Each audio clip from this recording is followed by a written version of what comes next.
الحمد لله رب العالمين والصلاة والسلام على رسول الأمين وعلى آله وأصحابه أجمعين.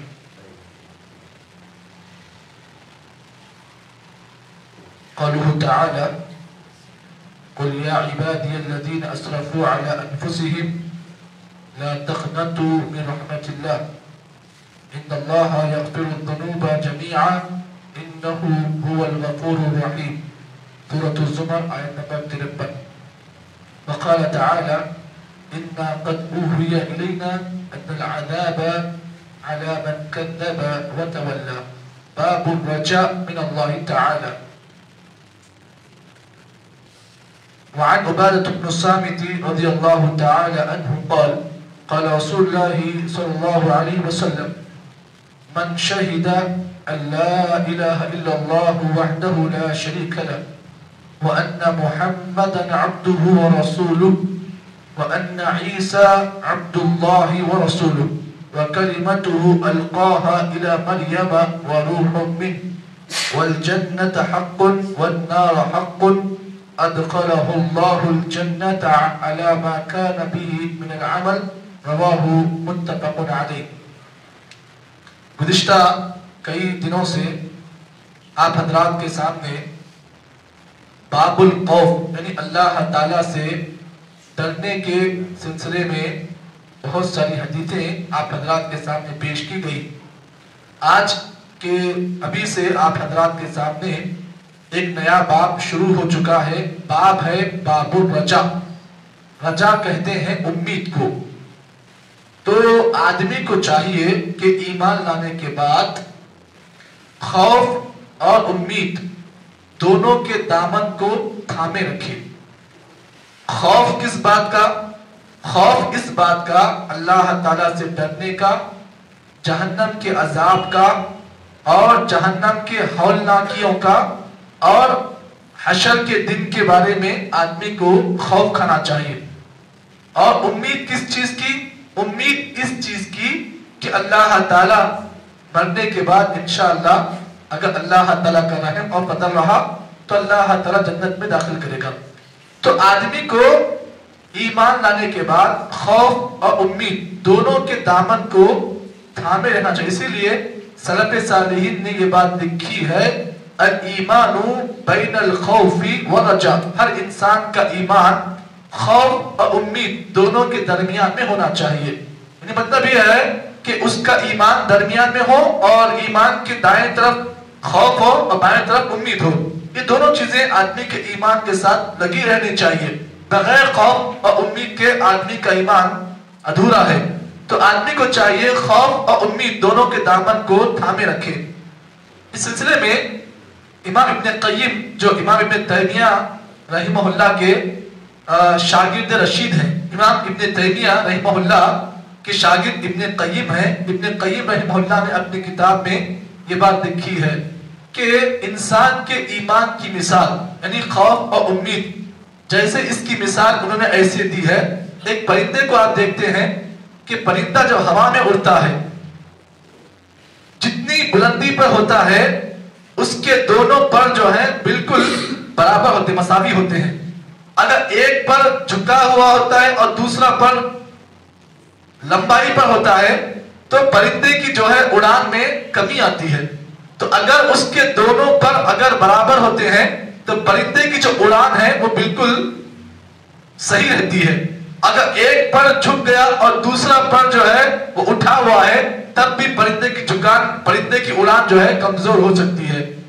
اسی طریقے سے یہ پرندے کے جو دو پر ہوتے ہیں نا، یہ ایک پر کا نام خوف ہے اور دوسرے پر کا نام امید ہے. اب پرندے کی جو منڈی ہوتی ہے، جو گردن ہوتی ہے، وہ کیا ہوتی ہے؟ وہ اس کا ایمان ہوتا ہے. یعنی انسان کا اندر جو ہے اس کا جو سر ہے وہ اس کا ایمان ہے. اور دائیں بائیں جو دو ہمارے جو آزو بازو جو دو چیزیں ہیں یہ خوف اور امید ہے. تو انسان کو چاہیے کہ اس کے اندر ایمان لانے کے بعد خوف اور امید دونوں ہو چاہیے. دیکھیے قرآن مجید کا اگر آپ مطالعہ کریں تو آپ کو یہ بات پتا چلے گی اللہ تعالیٰ نے جہاں پر جہنم کے عذاب کی آیتیں لائی، اللہ نے فوری اس کے بعد جنت کی آیتیں بھی لائی ہیں. کیوں؟ تاکہ میرے بندے جو ہیں جہنم کے عذاب کو دیکھ کر خوف نہ کھائیں. اور اسی کے ساتھ ساتھ اللہ تعالیٰ نے اس کے فوری بعد جنت کی آیتیں ملائی تاکہ میرے بندے جو ہیں خوف والی آیتیں سن کر جو ہے اس بات کی نا امید نہ کریں کہ جنت نہیں ملے گی. تو انسان کو چاہیے کہ خوف اور امید دونوں کے درمیان میں اپنا ایمان ہونا چاہیے. اب یہاں پر اس سلسلے میں اللہ رب العالمین نے اس باب کے اندر مؤلف رحمہ اللہ نے سورہ زمر کی آیت نمبر 53 کو بیان کیا. آیت کیا اللہ نے کہا قل یا عبادی الذین اسرفوا علی انفسہم. اللہ نے کہا اے نبی آپ میرے بندوں سے کہو, کیا کہو؟ یا عبادی اے میرے بندو الذین اسرفوا علی انفسہم جنہوں نے اپنے نفسوں پر گناہ کر کر ظلم کیا. اللہ نے کہا لا تقنطوا من رحمت اللہ, اللہ کی رحمت سے مایوس مت ہو.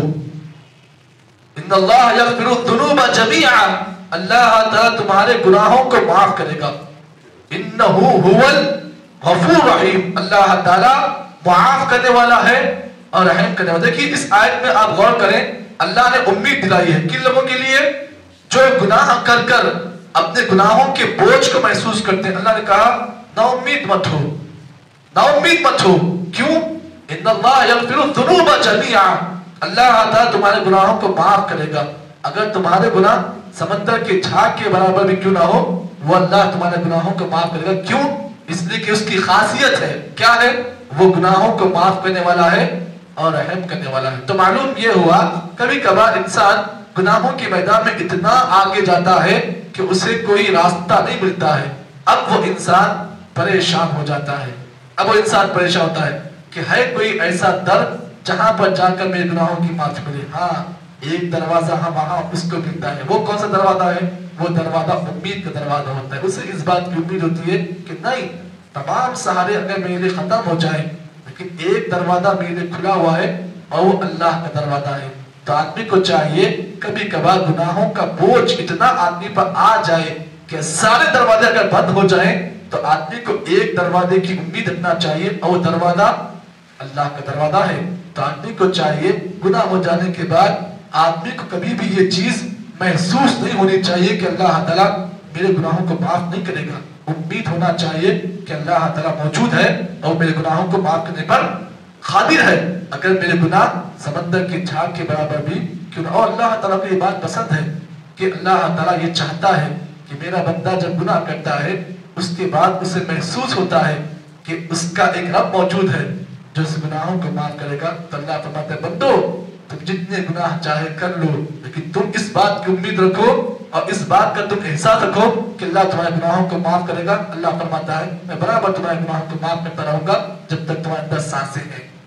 تو معلوم یہ ہوا آدمی کو ہمیشہ اس بات کی امید رکھنا چاہیے کہ اللہ تعالیٰ موجود ہے اور وہ اس گناہوں کو معاف کرنے پر قادر ہے. جو حدیث میں نے آج کے درس میں آپ کے سامنے پیش کی اس کا ترجمہ بتاؤں گا, کل انشاءاللہ اس کی وضاحت آپ کے سامنے پیش کی جائے گی. اب یہ حدیث حضرت عبادہ بن صامت رضی اللہ تعالیٰ عنہ فرماتے ہیں نبی اکرم صلی اللہ علیہ وسلم نے ارشاد فرمایا من شہد اللہ الہ الا اللہ وحدہ لا شریک لہ, جو آدمی اس بات کی گواہی دے کہ اللہ کے سوا کوئی حقیقی معبود نہیں اور محمد صلی اللہ علیہ وسلم اللہ کے بندے اور رسول ہیں, اور اس بات کا اقرار کرے, کس بات کا اقرار کرے؟ وَأَنَّ عِيسَىٰ عَبْدُ اللَّهُ وَرَسُولُهُ, حضرت عیسیٰ علیہ السلام اللہ کے بندے اور اس کے رسول ہیں. وَكَلِمَةُ أَلْقَىٰ إِلَىٰ مَرْيَمَ, اور اللہ تعالیٰ نے حضرت مریم کے اندر حضرت عیسیٰ کی روح کو اللہ نے پھونکا, اور عیسیٰ علیہ السلام اللہ کی طرف سے ایک روح ہے. اس کے بعد آگے اللہ کے نبی نے کہا وَالْجَنَّةُ حَقٌ, اور اس بات کی آدمی اقرار کرے جنت حق ہے, اور اس بات کا اقرار کرے جہنم حق ہے.